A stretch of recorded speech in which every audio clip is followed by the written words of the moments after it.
안녕하세요. 저는 30대 후반의 여성으로 결혼한 지는 8년 정도 되었습니다.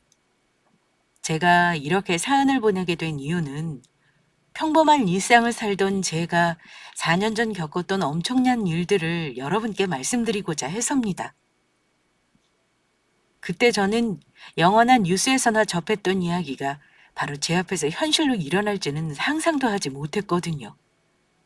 그것도 너무나 평범한 주부였던 저에게 말이에요.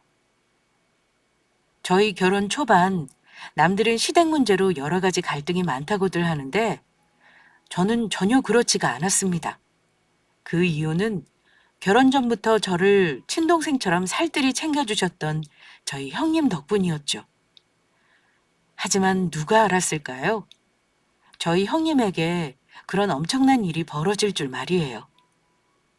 제가 남편과 결혼하고 2년 정도 되었을 무렵 형님은 뜻밖의 사고로 식물인간이 되어 깨어나지 못하게 된 것입니다. 형님이 식물인간이 되어버린 그 사고가 형님의 재산을 노린 가족 중 한 명의 소행이라는 것이 나중에 밝혀지게 되었지만 말이에요. 그리고 그 모든 사건을 해결했던 사람이 다름 아닌 바로 저였는데요. 지금부터 여러분께 그 이야기를 해보려 합니다. 저는 결혼 전부터 시집살이를 남들보다 편하게 했던 것 같습니다. 아니, 시집살이를 거의 하지 않았다고 봐도 될 것 같아요. 왜냐하면 결혼 전부터 제가 시댁에 적응하지 못할까봐 제 곁에서 하나하나 세심히 절 챙겨주셨던 저희 형님이 계셨으니까요. 형님은 제가 시댁에 인사를 드리러 간 첫날부터 저를 정말 따뜻이 맞이해 주셨던 분이었습니다. 그때 형님도 아주버니와 결혼하고 1년도 안 되었을 때라 적응하기 힘들었을 텐데도 말이에요.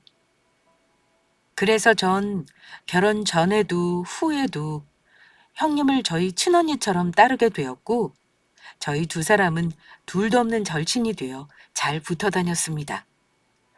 그게 어느 정도였냐면, 제가 결혼 초 몸살로 아무것도 못하고 집에 누워만 있자 형님께서 직접 죽까지 만들어 저를 찾아오셨습니다.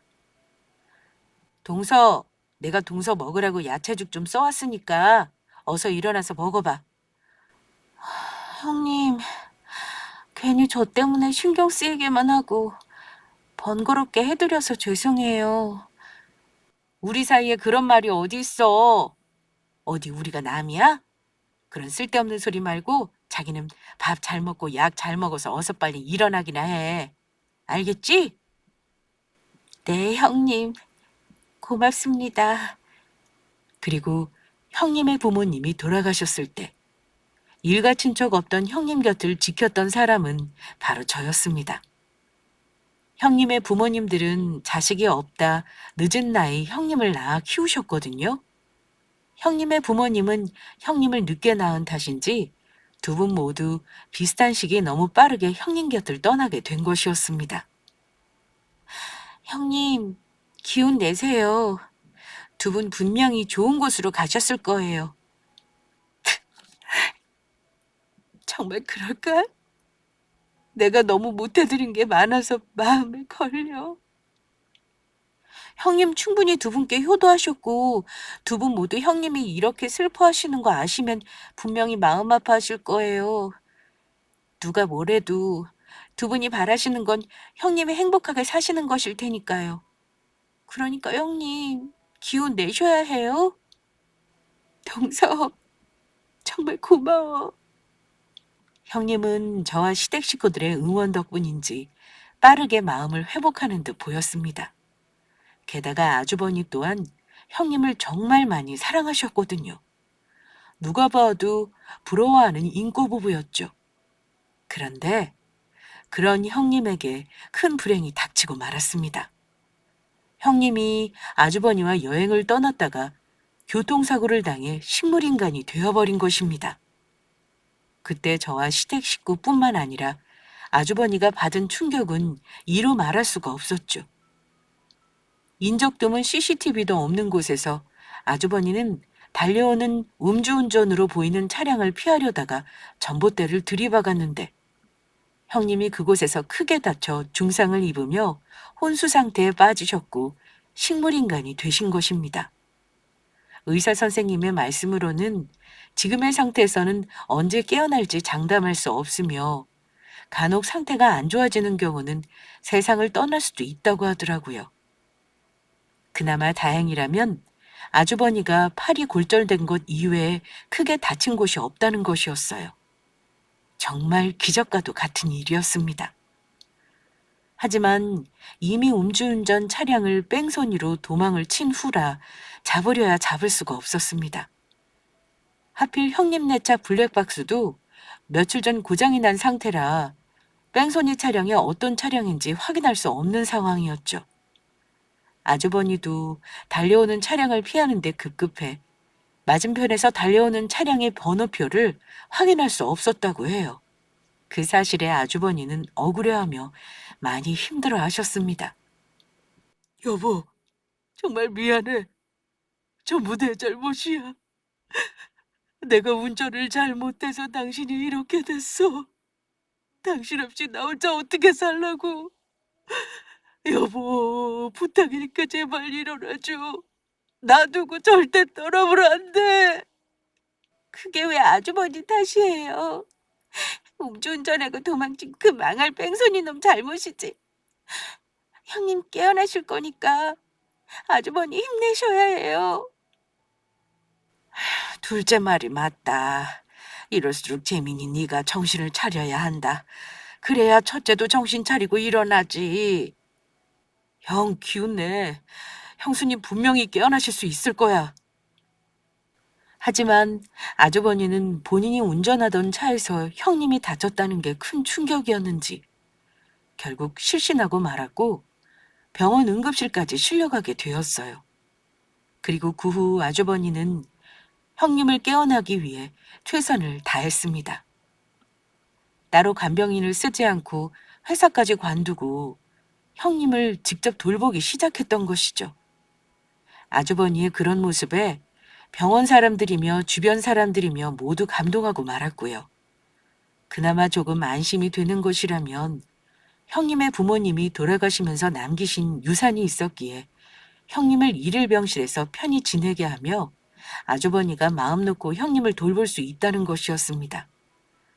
비록 혼수 상태라 형님이 아무것도 모른다고 할지라도 말이에요. 그 후 저는 형님이 입원한 병실을 찾아가 자주 형님을 만났습니다. 깨어나지 않은 형님을 향해 이런저런 이야기도 하며 어서 일어나라 땡깡도 부려보았죠. 그렇게 지내다 보니 어느새 2년이란 시간이 흘렀습니다. 그날도 저는 어김없이 형님의 병문안을 하기 위해 형님이 입원한 병실로 찾아갔었어요. 전 산소 호흡기를 달고 있는 형님을 향해 그날도 어김없이 같이 이야기를 했습니다.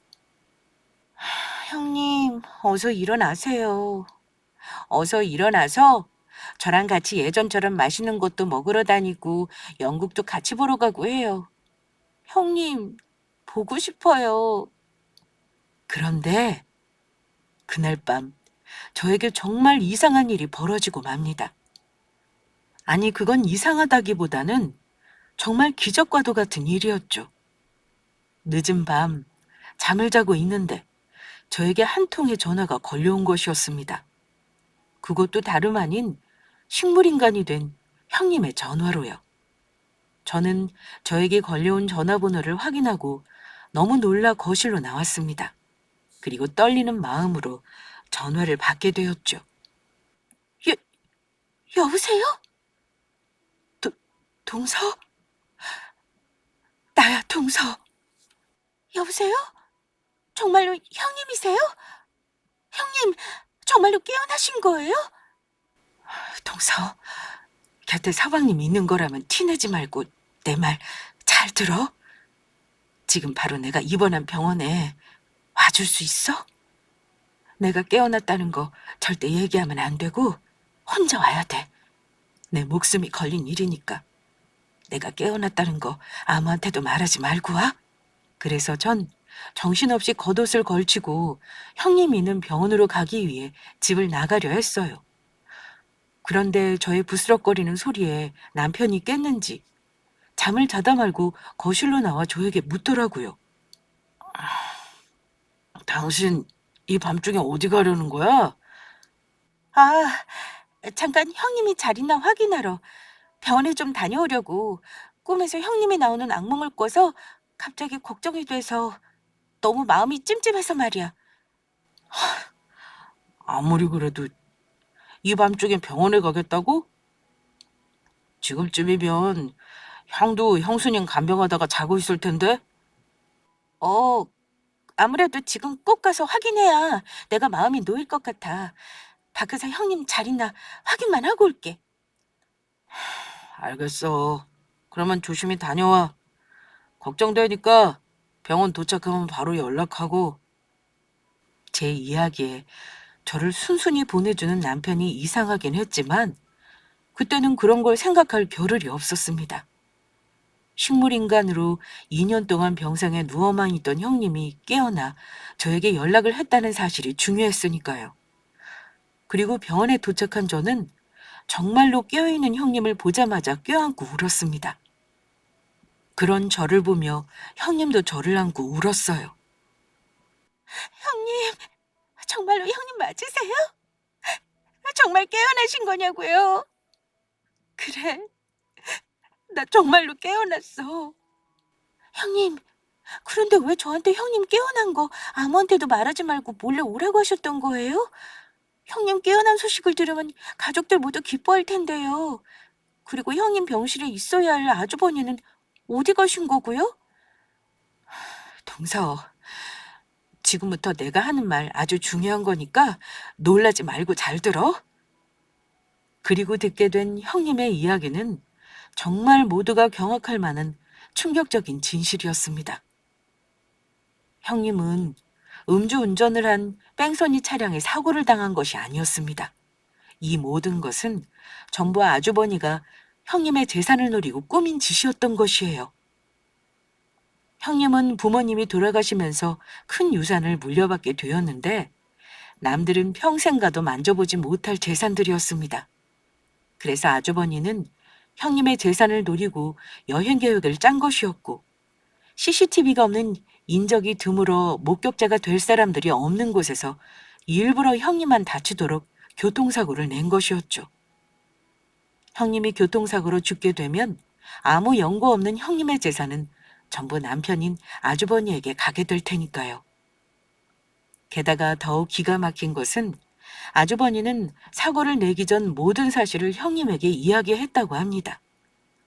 형님의 재산을 노리고 교통사고를 내는 것과 증거를 없애기 위해 며칠 전 아주버니가 직접 블랙박스를 망가뜨린 일까지요.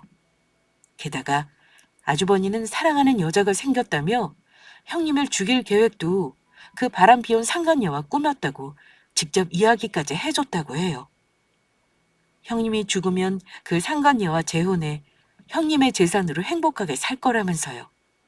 그래서 형님은 아주버니가 운전하는 차량에서 빠져나오려 했지만 방법이 없어 결국 교통사고를 당하고 말았고요. 형님이 깨어난 지는 4개월 정도가 되었고 그동안은 몸조차 제대로 움직일 수 없는 데다 목소리가 안 나와 혼자 상황을 지켜보고 몰래 말을 하고 몸을 움직이는 연습을 했다고 합니다. 제대로 말도 못하고 움직일 수 없는 상황에서 형님이 깨어난 사실을 알면 아주버니가 무슨 짓을 벌일지 알 수 없었으니까요. 그리고 아주버니는 밤마다 사람들의 눈을 피해 상간녀를 만나러 병원 밖으로 나갔기 때문에 그 시간을 틈타 저를 불렀던 것이라고 합니다. 게다가 요즘엔 낮에 형님을 돌보는 것도 소홀해져 자리를 자주 비우기 시작했다고 하더라고요.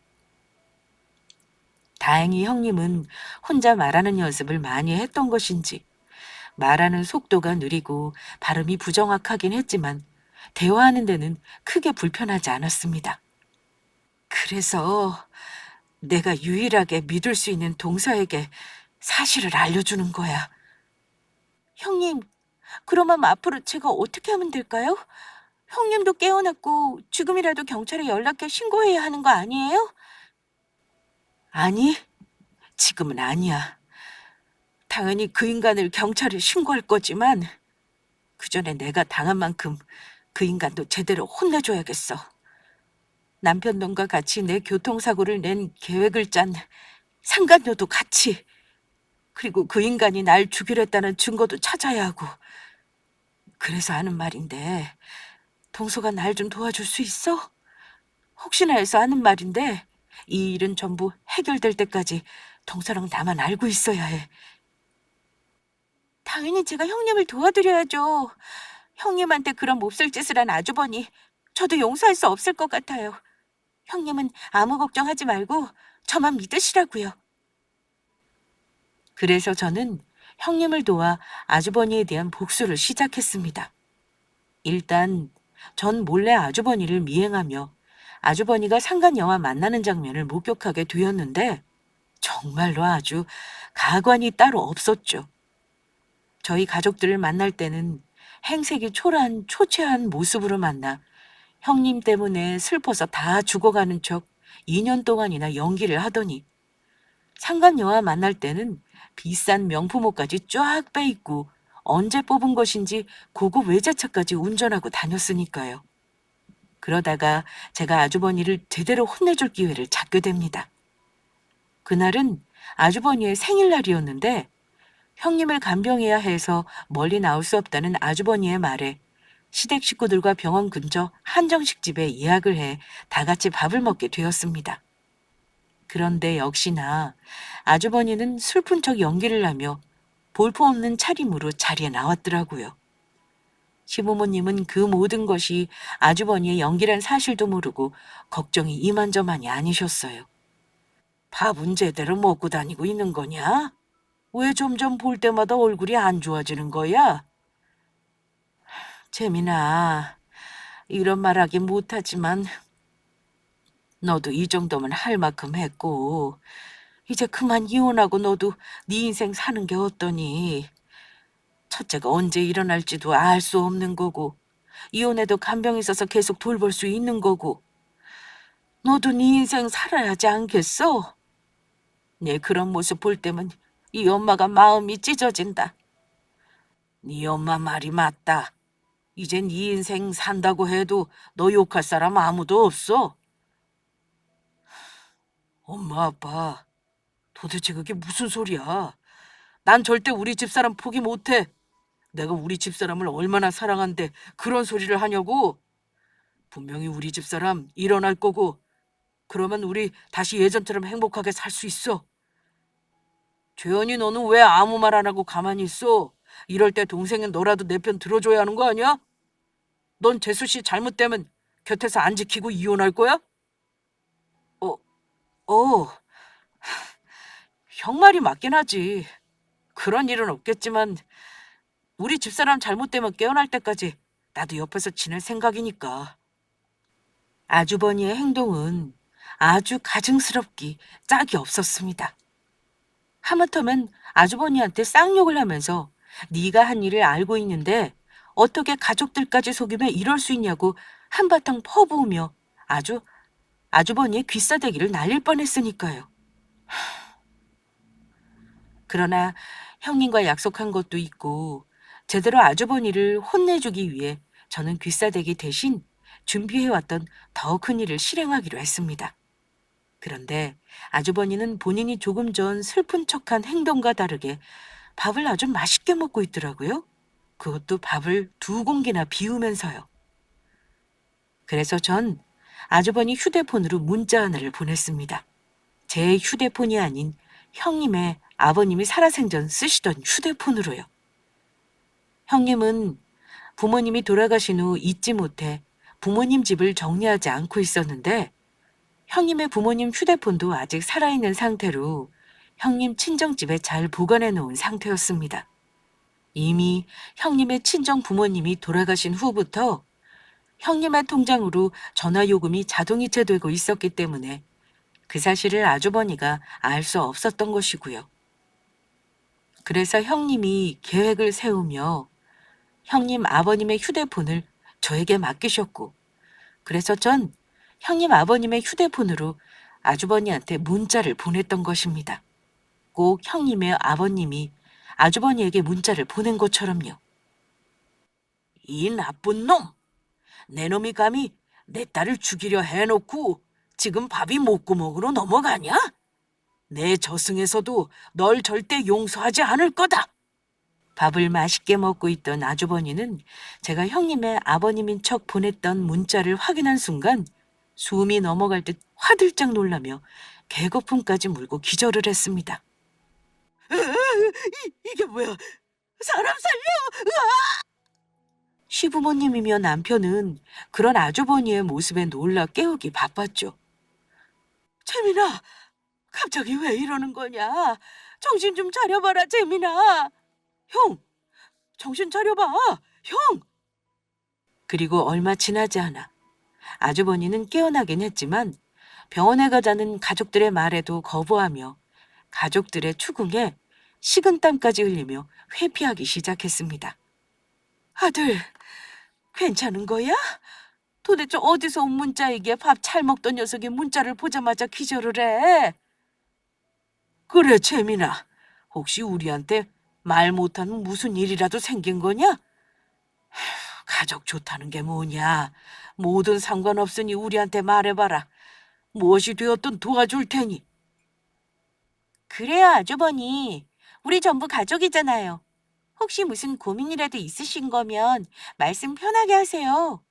아주버니께서 사람을 죽인 것도 아닐 테고 저희한테까지 숨기실 이유가 뭐가 있겠어요? 사람을 죽여요? 제가 언제 사람을 죽였다고 재수 씨는 그런 말씀을 하십니까? 혹시 나랑 있을 때 우리 집사람 교통사고 나서 저렇게 됐다고 제가 그랬다고 의심하시는 거예요? 아주버니의 말에 가족들 모두 놀라며 정적이 흐른 건 일순간이었죠.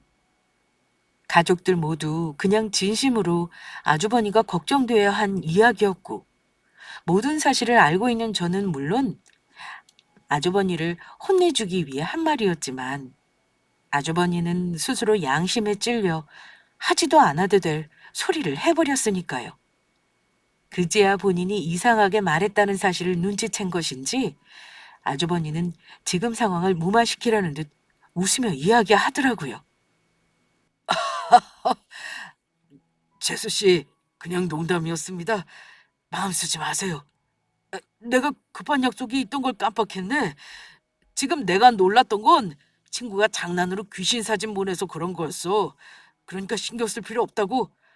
그러면 나 먼저 가볼 테니까 엄마랑 아빠는 식사 다 하시고 와. 그럼 난 이만 간다. 그리고 아주버니는 재빨리 도망치듯 자리를 떠났습니다. 하지만 그걸로 끝낼 죄가 아니었죠. 돈 때문에 사람까지 죽이려 한 아주버니를 그대로 용서할 수는 없으니까요. 그래서 아주버니가 얼마나 큰 잘못을 했는지 느끼게 해주기 위해 그 후로도 매일 문자를 보냈습니다. 네가 우리 딸 죽이려고 했던 걸 내가 모를 줄 알아? 네놈이 우리 딸 재산 노리고 죽이려고 했지? 이 살인마! 네가 경찰에 자수할 때까지 매일 밤 네 꿈속에 나타나 괴롭힐 테니까 그렇게 알아. 네놈이 자수할 때까지 넌 살아도 산 것이 아닐 거다. 그리고 제가 아주버니에게 문자를 보낸 지 얼마 안 돼 시부모님을 통해 뜻밖의 소식을 전해 듣게 되었습니다. 아주버니가 요즘 뭐가 힘든지 계속 악몽을 꾸며 제대로 생활을 하지 못하는지 정신과 약을 먹기 시작했다는 거예요. 시부모님이야 아주버니가 왜 갑자기 정신과 약을 먹게 된 것인지 알 수 없으셨겠지만 저는 아주 잘 알고 있었죠. 정황으로 보아 아무래도 제 문자에 아주버니는 정말로 밤마다 형님의 아버님이 나타나는 악몽을 꾸고 있는 것 같았으니까요. 그러던 어느 날 저녁, 저는 그날도 어김없이 형님을 만나러 잠시 집을 비웠습니다. 남편이 야근이 잦은 편이라 그 시간을 틈타 매번 형님을 만나러 갔었으니까요. 그런데 언제 온 것인지 남편이 집에서 불도 켜지 않은 채 가만히 거실에 앉아 저를 기다리고 있더라고요. 그리곤 집에 도착한 저를 보자 남편이 저에게 심각한 표정으로 이야기를 하자고 했습니다. 그리곤 꺼낸 남편의 이야기에 저는 깜짝 놀랄 수밖에 없었죠. 당신 요즘 왜 이렇게 바빠? 나 몰래 혹시 무슨 일이라도 꾸미는 거야? 아니, 내가 당신 몰래 꾸밀 일이 뭐가 있다고 그런 소리를 하는 거야. 저는 그때 남편의 추궁에 재빨리 아니라고 변명을 해버렸습니다. 아무리 아주버니가 잘못한 일이지만 형님과 한 약속도 있었고 남편에겐 자기 형님의 일이니 모든 사실을 알았을 때 어떻게 나올지 예상할 수 없었으니까요. 당신도 알고 있는 거지. 우리 형 일, 저번에 형 생일날 부모님이랑 밥 먹으면서 당신이 형한테 한 말에 나 전부 눈치챘었다고.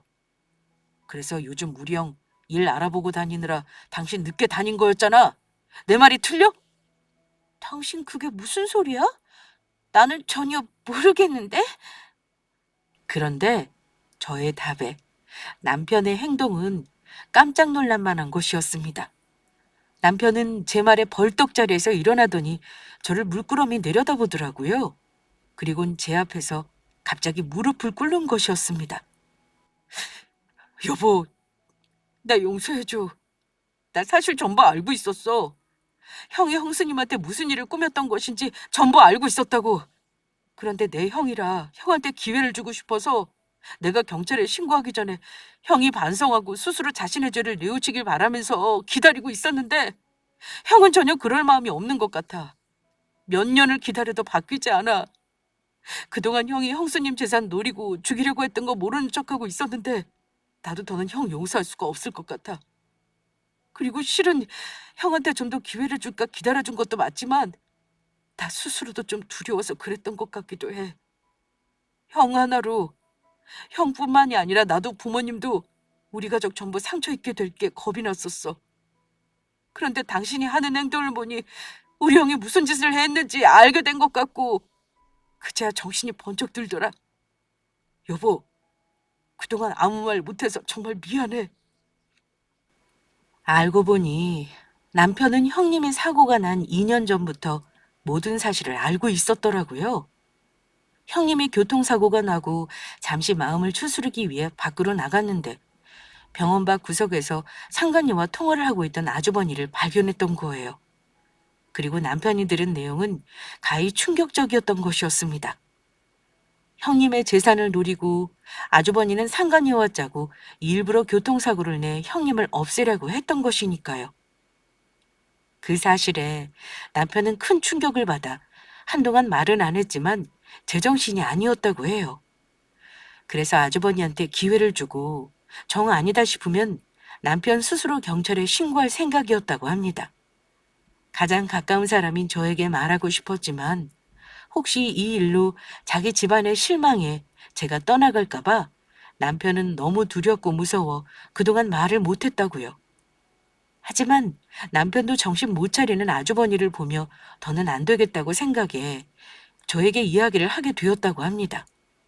그동안 자기가 형을 봐줄 만큼 봐줬고 양심의 가책에 살아도 사는 것이 아니었다면서 더 늦기 전에 모든 것을 해결하고 싶다면서요. 그래서 남편은 그날 나중에 아주버니가 상간녀와 짜고 형님을 죽이려는 계획을 세워 사고를 냈던 대화 내용에 대해 증인이 되어주기로 저와 약속을 하게 되었습니다. 그리고 형님과 상의 후 남편에게도 형님이 깨어난 사실과 함께 제가 아주버니와 상간녀를 혼내주기 위해 계획했던 일들을 알려주었어요. 그랬더니 남편도 자신이 도울 일이 있으면 돕겠다고 이야기하더라고요. 사실 모든 일이 해결되면 남편과 시부모님에게 이 사실을 전부 밝히려고 했었지만 저도 남편과 시부모님의 반응이 어찌 나올지 고민하지 않았던 것이 아니었습니다. 아무리 아주버니가 큰 죄를 저질렀어도 자기 가족에게 제가 그런 것이니 그런 저를 원망할 수도 있는 것이고요. 저도 사실 형님과 계획을 하며 다른 사람은 몰라도 남편에게까지 이 사실을 전부 숨기고 있다는 것이 미안했었거든요. 하지만 도리어 남편은 자기 형일 때문에 저까지 고생시키는 것 같아 미안하다며 기꺼이 저와 형님의 편이 되어주었습니다. 그 말에 그동안의 걱정들이 눈 녹듯이 사라지며 남편이 정말 든든하게 느껴졌죠. 아주버니의 일로 남편의 상처받았던 것들이 걱정되었던 것과는 다르게요. 그리고 그 후 저는 계획했던 것들을 하나하나 다시 실행해 나가게 됩니다. 상간녀는 형님의 식물인간이 되어 자신들을 감시할 수 없다고 생각했던 것인지 아주버니와 바람 피운 사진을 본인 SNS에서 보란 듯이 올려놨더라고요. 아주버니가 미혼인 것인 것처럼 설명하며 결혼할 남친이라고 소개했습니다. 그래서 전 상간녀가 다니는 회사 홈페이지 게시판에 익명으로 모든 사실을 폭로했습니다. 상간녀가 SNS에 올렸던 저희 아주버니와 바람 피운 사진을 함께 아주버니는 미혼이 아닌 유부남이란 사실요. 아주버니와 형님이 결혼한 사진도 형님의 얼굴을 가린 채 올려버렸습니다. 그리고 형님이 교통사고 나기 전부터 두 사람이 몰래 만나다 교통사고로 형님이 식물인간이 되자 이제는 대놓고 두 사람이 만나기 시작했고 형님의 재산을 두 사람이 마음대로 펑펑 쓰고 다닌 사실도 알렸습니다. 세상에 선의가 사라지는 모습을 보이면 안 되기에 공공의 이익을 위해 이 내용들을 올린다고 이야기했고요. 그 후 상간녀의 회사 대표님은 모든 사실을 알고 상간녀가 회사 이미지를 실추시켰다면서 분노했고 상간녀를 회사에서 잘라버렸다고 합니다. 상간녀는 하루아침에 백수가 된 것이죠. 제가 그 사실을 어떻게 알게 되었냐면요. 다름 아닌 바로 형님이 입원해 있던 병원에서였습니다. 그날 시댁 식구들과 다 같이 정기적으로 형님을 문병하러 가는 날이었는데 병원 입구 앞에서 아주버니가 어떤 한 남자와 싸우고 있던 것이었어요. 그리고 그 싸우게 된 이유가 정말 경악할 만한 것이었죠. 상간녀가 알고 보니 아주버니 모르게 회사의 다른 유부남과도 만나고 있었던 것입니다. 그 사실을 제가 게시판에 올린 글과 사진들을 보고 상간녀와 바람 피운 유부남이 알게 되었고 아주버니에게 화가 나 쫓아왔던 것입니다. 그 전까지는 아주버니가 미혼에 상간녀와 결혼할 남자라 생각해 몰래 만나며 조용히 하고 있다가 아주버니가 유부남이란 사실을 알게 되자마자 분노에 찾아와 싸움을 벌이게 되었던 것이에요. 아주버니 때문에 상간녀가 회사에서 쫓겨났다면서요. 유부남 자식이 감히 미혼인 것처럼 총각 행세를 한 것도 모자라 회사의 소문이나 우리 은경이를 잘리게까지 만들어? 네 부인 식물인간 되기 전부터 만나고 있었다면서? 너처럼 파렴차고 더러운 놈 절대 용서 못해! 나보고 더럽다고? 더러운 건 내 놈도 마찬가지 아니야? 그러는 내 놈도 유부남이면서 은경이 만난 거 마찬가지면서 어디 와서 뻔뻔하게 큰 소리야? 그리고 내가 유부남이라는 사실 우리 은경이도 처음부터 알고 만났던 거라고. 거짓말하지 마. 은경이가 절대로 그럴 리 없어. 그러니까 당장 우리 은경이랑 헤어져. 은경이 행복하게 해줄 사람은 나밖에 없다고. 웃기는 소리 하지 마. 내 놈이 모르는 게 있는데 은경이랑 나랑은 내 놈 하나 때문에 헤어질 얄팍한 관계가 아니라고. 우리들은 세상 사람이 모르는 둘만의 비밀을 간직한 사람들이야. 우리가 어떻게 여기까지 왔는데 헤어져? 그것도 고작 네 놈 때문에. 이제 거의 다 왔는데 네 놈이 뭔데 찾아와서 해방이야? 그 모습에 충격받은 시부모님은 너무 놀라 아주버니를 부르고 말았습니다. 재민아, 너에게 다 무슨 소리냐? 너 첫째 교통사고 나기 전부터 몰래 바람 피우고 있었던 거냐? 첫째랑 그만 이혼하라고 할 때는 싫다고 하더니 이게 전부 무슨 소리야? 어, 엄마 아빠 어떻게 지금 여기에? 이 망할 자식 동네 창피를 줘도 유분수지? 도대체 지금까지 뭐 때문에 첫째랑 이혼 안 하고 있었던 거냐?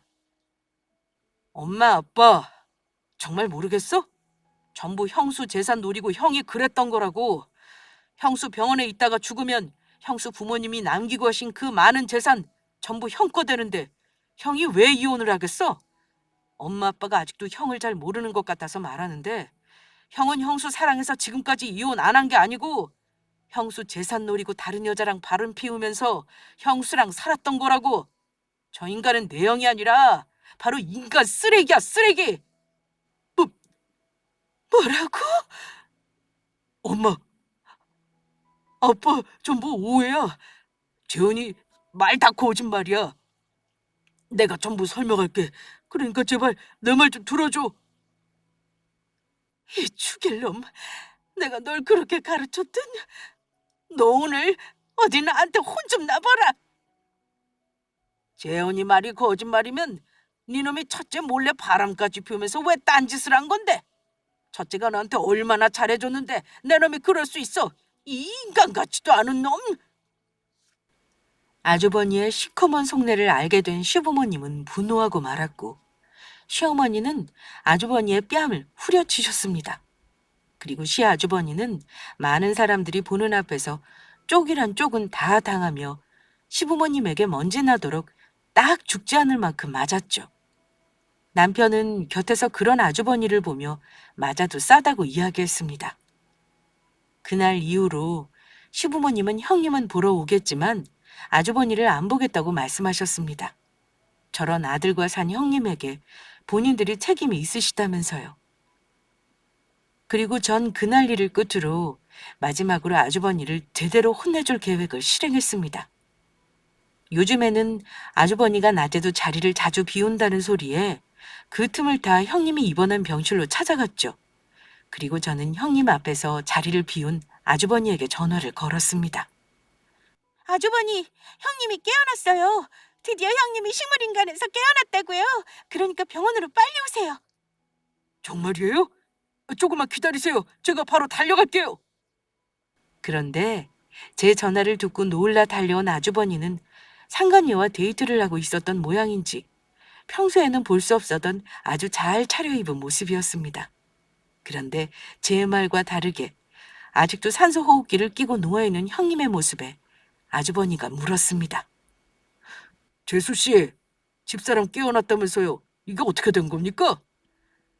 거짓말이에요. 형님 깨어나지 않았는데 아무래도 요즘 아주버니 행동이 계속 이상해서 말해봤어요. 네? 재수 씨도 참, 제 행동이 이상하긴 뭐가 이상하다고 그러세요? 형님 없으면 죽을 것처럼 구시던 분이 알고 보니 그동안 형님 몰래 바람까지 피우고 있었고 그러면서 형님이랑 이혼도 안 하신다고 그러고 인제 보니 정말 아주버니 형님 재산 보고 그러신 건가요? 혹시 아주버니 그때 교통사고 정말로 형님 재산 노리고 일부러 내신 거 아니에요? 재수 씨, 아무리 그래도 그게 무슨 말씀입니까? 제가 물론 집사람 몰래 바람 피운 건 사실이지만 저 그렇게 인간 쓰레기 아닙니다. 제가 만약 집사람한테 그런 몹쓸 짓을 한 거라면 천벌을 받아도 아무 말 하지 않겠습니다. 아주버니, 그 말 정말 책임지실 수 있겠어요? 물론이고 말고요. 그러는 재수 씨야말로 무슨 증거라도 가지고 그런 이야기를 하는 건가요? 혹시나 해서 하는 이야기인데 저한테 한 말 다른 사람 앞에서는 절대 하지 않는 게 좋을 겁니다. 아무 증거 없이 그런 말 떠벌리고 다녔다가는 허위사실 유포와 명예훼손으로 재수 씨 제가 고소할 테니까. 재수 씨가 법적으로도 처벌받을 수 있다는 소리입니다. 그러니까 그 주둥이 조용히 다물고 다니라고. 내 말 무슨 말인지 알겠어? 웃기고 있네. 이 쓰레기 같은 놈이 어디서 그걸 주둥이라고 나불거리고 있어. 앞으로 주둥이 다물고 다닐 사람은 내가 아니고 바로 내 놈이 될 거다. 뭐라고? 내 놈? 이게 정말... 너도 우리 집사람처럼 나한테 죽고 싶어서 그래? 평생 식물인간으로 병원에서 쏟게 해줘? 역시 형님 교통사고 낸 거 내 놈이 일부러 그런 거였지? 그래, 내가 일부러 그랬다. 그래서 내가 그랬다는 증거라도 있냐? 증거 있냐고! 너도 우리 집사람처럼 되고 싶지 않으면 앞으로 조용히 사는 게 좋을 거야. 하지만 아주버니의 말에 대답한 것은 제가 아니었습니다. 죽고 싶은 건 동서가 아니고 바로 내 놈이겠지. 시아주버니 말에 대답한 사람은 식물인간으로 영원히 깨어나지 못할 거라 아주버니가 철석같이 믿고 있던 형님이었으니까요. 깨어난 형님의 모습에 아주버니는 바로 바닥에 주저앉고 말았습니다. 당신 어떻게 일어난 거야? 내 놈 혼내주려고 저승에서 살아 돌아왔다 이놈아. 감히 내 재산을 노리고 날 죽이려 들어? 그날 네가 교통사고 내면서 나한테 했던 말 똑똑히 기억하고 있어. 내 재산 노리고 상간녀랑 짜고 나 없애려고 계획했던 거. 그런데 그것도 모자라 반성은커녕 동서까지 협박을 해? 이제 넌 끝장이야. 아니요, 여보. 전부 오해야. 그때 했던 말은 전부 진심이 아니었다고. 그 이야기는 전부 경찰서 가서 하면 되겠네. 난 니놈한테 들을 말 이젠 없으니까. 여보, 이러지 말고 우리 다시 시작하자. 앞으로는 내가 잘할 테니까. 어차피 내가 당신 죽이려고 고의를 사고 냈다는 증거도 없잖아. 아주버니, 증거가 없기는 왜 없어요? 아주버님이 죽이려고 했던 살아있는 형님 진술이 바로 그 증거고, 제가 지금 아주버니가 저에게 했던 말 전부 기억하고 있는데, 그리고 또 여기 이렇게 따로 증거가 있다고요. 저는 제 휴대폰에 있는 형님의 음성이 담긴 녹음된 메시지를 하나 아주버니에게 바로 들려주었습니다. 엄마, 나 좀 살려줘. 남편놈이 내 재산 노리고 날 죽이려고 했어. 상간녀랑 짜고 일부러 차사고를 내서 나를 죽이려고 했다고. 엄마, 나 좀 살려줘. 제가 아주버니에게 들려줬던 내용은 다름 아닌 형님이 정확히 사건 당시 돌아가신 형님 어머님의 휴대폰으로 전화해 형님이 어머니의 휴대폰에 남긴 음성 사서함에 녹음되어 있던 형님의 음성 메시지였습니다. 사고를 당한 그날 형님은 형님의 어머님 휴대폰으로 본능적으로 전화를 걸었던 것입니다. 아주버니가 일부러 형님을 끝내려고 사고를 내고 혼자 차를 빠져나와 시간을 벌어 119와 경찰에 신고하던 순간의 말이에요. 아주버니가 본인의 알리바이를 만들기에 정신이 팔린 사이 자동차에 남아있던 형님은 형님 어머님의 휴대폰으로 전화를 걸었던 것입니다. 그 사실을 아주버니는 전혀 모르고 있었고요. 이거 들리세요? 아주버니가 형님 없애려고 교통사고 내고 119에 신고했을 때 형님이 형님 돌아가신 어머님 휴대폰으로 전화 걸어서 남겼던 음성 메시지예요. 아주버니가 형님을 죽이려 한 증거가 이렇게 확실히 남아있다고요. 그 말에 아주버니는 당황한 듯 보이더니 도망치려는 듯 황급히 병실을 빠져나가려 했습니다. 하지만 그때였죠. 병실 문을 열고 경찰들이 들이닥친 건 말이에요. 수사관님들은 아주버니를 보자마자 이야기하더라고요. 최재민 씨 되십니까? 네. 제가 최재민이 맞기는 압니다만. 최재민 씨, 당신을 박지원 씨 살인 미수 혐의로 체포합니다. 지금부터 당신은 묵비권을 행사할 수 있으며 변호인을 선임할 수 있고 변호인 선임이 어려운 경우 국선 변호인이 선임됩니다. 그리고 지금부터 말하는 모든 대화는 법정에서 불리하게 작용할 수 있음을 알려드립니다.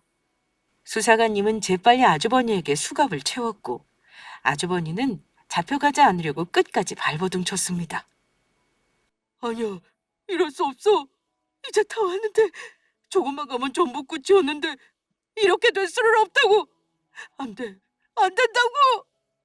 아주버니는 결국 경찰에 구속되었고 아주버니는 형님을 죽이려 한 살인미수 혐의로 그리고 상간녀는 아주버니의 살인미수에 대한 계획과 준비에 대해 협조한 부도행위 혐의로 처벌을 받게 되었습니다. 결국 두 사람 다 감옥에 가 철창 신세를 지게 된 것이죠. 게다가 형님이 이혼 소송을 제기하며 아주버니와 상간녀에게 위자료 청구 소송까지 하게 되어 위자료까지 받을 수 있었습니다. 시부모님은 그 일로 충격을 받아 아주버니와 정말로 연을 끊게 되었고요. 사실 형님이 깨어나고 얼마 지나지 않아 전 형님 사건을 담당했던 수사관님에게 연락을 했었습니다. 그리고 수사관님께 도움을 요청했죠. 담당 수사관님도 그 당시 아주버니에 대해 의심을 품었었지만 여러 조사를 해봐도 뚜렷한 증거가 나오지 않아 답답해 했었다고 합니다. 그 당시에는 아주버니를 의심하는 담당 수사관님을 보며 저희 가족들 모두 화가 났었는데 이제는 담당 수사관님이 왜 그랬는지 이해가 가더라고요. 어쩐지 그때 수사관님이 조금이라도 의문이 남는 게 있으면 연락해달라면서 저에게 명함을 건네줬었는데 전부 이유가 있었던 것이죠. 그래서 그때 저와 형님은 수사관님께 모든 사실을 말씀드렸고 형님과 함께 아주버니와 아주버니의 바람을 피운 상간녀가 무슨 짓을 벌였는지 수사관님은 형님의 증언과 저희가 드린 증거로 아주버니 몰래 다시 조사를 하기 시작했던 것이죠. 그래서 그때는 찾지 못했던 다른 증거들과 함께 아주버니와 상간녀의 진술까지 받아낸 것 같더라고요. 시부모님은 시아주버니가 교도소에 들어간 후 형님에게 어렵게 양해를 구해 병원으로 찾아와 형님에게 사과를 하셨습니다. 아주버니를 잘못 키운 죄에 대한 사죄였죠. 형님은 시부모님과 앞으로 다시 얼굴 볼 일은 없겠지만 두 분 잘못이 아니라며 두 분을 용서해 주었고요. 왜냐하면 아주버니와 다르게 시부모님은 좋은 분들로 형님이 결혼 생활을 할 때도 정말 잘해 주셨거든요. 그 후 형님은 열심히 재활 치료를 받으며 회복에 힘쓰셨습니다. 옆에서 그런 형님을 제가 많이 도와주었고요. 남편도 아주버니 일 때문에 형님에게 많이 미안해 하면서 잘 도우며 보살펴 달라고 저에게 부탁을 했었습니다. 형님은 왼쪽 다리 골절이 심해 재활 치료를 해도 정상인처럼 걷는 건 무리였지만 그래도 두 발로 다시 걸으며 자신의 삶을 되찾은 것에 대해 감사해 하시는 것 같더라고요. 그리고 시간이 흐른 현재 형님은 다행히 병원에서 퇴원해 건강한 모습으로 잘 지내고 있습니다. 저와도 친자매처럼 계속 연락하며 지내고 있고요. 부모님도 돌아가시고 형님에게 가족은 이제 저 하나밖에 없다면서 얼마나 저를 챙겨주시는지 모릅니다. 그리고 형님은 얼마 전에는 새로 만나는 남자친구가 생기셨어요.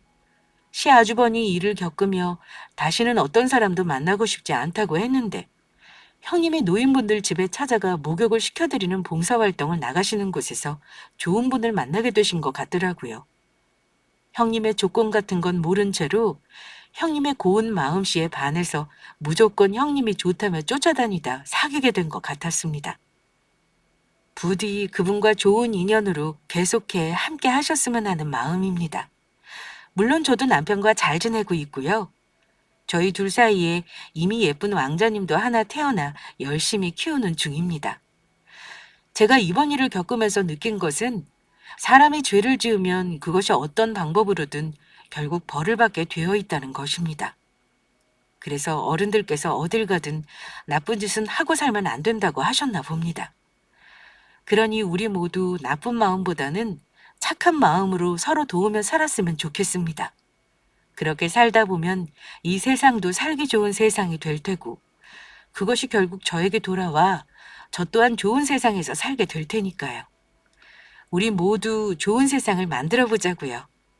그러면 이만 여기서 제 사연을 줄이도록 하겠습니다. 모두 끝까지 들어주셔서 감사합니다.